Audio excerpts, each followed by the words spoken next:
This is Mike Einspar, and this is my case study for Get This Child Out of My Room. Quick summary of the case. We are in a small rural setting that involves a SPED cooperative. We have Mrs. Green, the SPED teacher, a new rookie SPED teacher fresh out of college. We have Mrs. Taylor, the general education classroom teacher. We have Mr. and Mrs. Hughes, recently divorced, and their young son Carl, who is experiencing some extreme aggravation behavior outburst in classroom. We must come up with a plan to amend his IEP and come up with a more current behavior intervention plan. Category 1, what do we know? We know we're in a small district with limited resources, which means there are many people who have to cover many hats, step in. One superintendent services several districts. So there's a designated teacher who teaches all day long and at the same time acts as acting superintendent if need be. We know that Mrs. Green is a rookie SPED teacher, so there's a lot of things that go on, not just with SPED, but with the everyday academia, plus dealing with being new to any job. Mrs. Green is attempting to help with some frustrations that Mrs. Taylor is having with young Carl in her classroom from the aggravated outburst and the threats that she is getting at her. The parents are divorced, which is a cause of the stressor. But we also know that intellectually Carl can compete with his age mates. He just needs to learn how to cope better socially and emotionally. So the things that we need to know. So as a SPED teacher, I want to know what is Carl's current IEP and how's it structured? What are the accommodations, modifications, and what is the BIP? And is it being followed correctly? What were Mrs. Lewis's strategies? She was the veteran teacher that had just retired and is very well respected within the community. I would think I would reach out to her and try to not reinvent the wheel, but try to maybe continue some of the things that she had done in the past. What are the district policies concerning violence and threats? Is there anybody in the district who has a positive relationship with Carl that could help us out here? And what are Carl's thoughts? Let's get his input to make sure that we're addressing his needs. So the problem identification, all parties are frustrated. The SPED teacher, the general classroom teacher, the parents are extremely frustrated, and so is Carl. He's lashing out in class. The current BIP is not meeting his needs, so we need to call an amended IEP meeting and amend the IEP to make sure the BIP is up to date.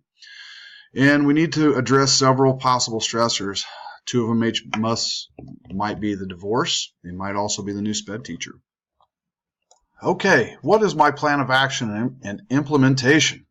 We need to schedule a new IEP meeting, and that means we need to start the SPED protocol. This becomes an amended meeting since it's within our 1 year of our last IEP meeting. We need to make sure that the 10-day notification is sent out now that the parents have been notified, and if they're willing to waive their 10-day notification. Make sure all parties are invited, parents, special education teachers, administration, school psychs, any advocates that might be out there. We need to make sure that we offer the parents their procedural rights and safeguards at the beginning of the meeting. We need to develop a new BIP, and that means we need to get input from everybody. We need to make sure that we have a draft outline when we go there. What are the wanted, unwanted behaviors? What are some of the warning signs we're seeing in the classrooms, at home, maybe in the hallway? When removal is needed, who will do the removal and where will he go? And what is the reentry process? There has to be rewards and consequence for staying in the classroom, and once he gets out, there has to be some kind of a method to get him back into the classroom. He cannot just stay in the SPED room or the timeout room for the rest of the day. There needs to be no gray area or loopholes within this plan. It's very structured so that Carl knows what's expected of him, as well as the teachers and the parents, and what they can expect back in terms of good behavior. Much like the real estate world involves with location. In the SPED world, we deal with document. Everything good and bad needs to be documented as far as anecdotal notes, grades, outbursts, what was said. That all needs to be handled. And we need to come up with a daily form of communication with the parents, whether it's a notebook sent home, whether it's an email, a text, but there needs to be daily communication. We need to provide a list of outside agencies that could possibly help the family out with counseling for both support for Carl and his parents, whether it's through the state, the county, the school, They all need some coping mechanisms to help them through this troubling time that they're going through. We also could provide a list of doctors that they could see that could possibly reevaluate Carl, and if medication is on the table, then that can be addressed by them. But we also need to talk about the statement of, well, do whatever you want, I'll just sign it, and maybe I should give Carl some of his siblings Ritalin. Well, that can go off as neglect, and if that's the case, and we feel like parents are medicating without proper authority, that's something we probably need to report to DCF. As education professionals, we have people we need to answer to. We need to make sure that everybody is safe, and specifically Carl. So this is probably a referral that we're going to need to make. At the end of this, we need to make sure the IEP discusses and finalizes the behavior intervention plan, the BIP, to make sure we're all on board, make sure that we're all comfortable with the rewards, the consequences, and the implementation of how things are going to go on with Carl. We need to provide necessary staff training. What are the warning signs? What's our district policy with putting hands on children? Avoiding restraints at all costs. Anymore, we do not want to restrain kids. We want to use more of a warning de-escalation method. Here at my special education co-op, we use MANT style of training. What is going to be the result based on promoting the success of all students? We're going to get input by all parties to make sure all issues are being dealt with, from the SPED room to the general education room to parents at home, to make sure that all parties are comfortable with the solution and they are comfortable with dealing with the wanted and unwanted actions so that there's consistency across the board. We need help identifying what the stressors are. We need to make sure there's clear and transparent communication on, again, what the appropriate behaviors are. Make sure we're using non-invasive removal tactics to make sure that everybody is safe and to make sure that education is going on in a positive manner within the classroom. I also feel like we should refer the outside agencies.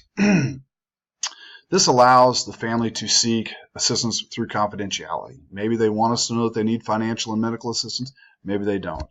But this would allow them some space to go out and get that and not have to let the school know what's going on. To continue that, we need to provide professional development for our staff to ensure that they are trained legally and ethically, to make sure that if we ever show up in a court of law that we have handled Carl by the law and we're not in any trouble ourselves, and that we are providing a legal obligation for Carl and his family. We are providing FAPE, we're providing an education plan fit to his needs, and we're putting him in the least restrictive environment. A timeout room with a crossword puzzle is not necessarily the least restrictive environment. What are the results? Carl is going to not exhibit aggressive behavior towards staff. He's going to use his coping strategies. He's going to be able to stay in the classroom longer, minimize the removal, and by less distractions, both him and his classmates will benefit more from the academic instruction going on from Mrs. Taylor. All right, category 4, debriefing. What was I thinking, feeling, valuing? What was I thinking? Contact Mrs. Lewis.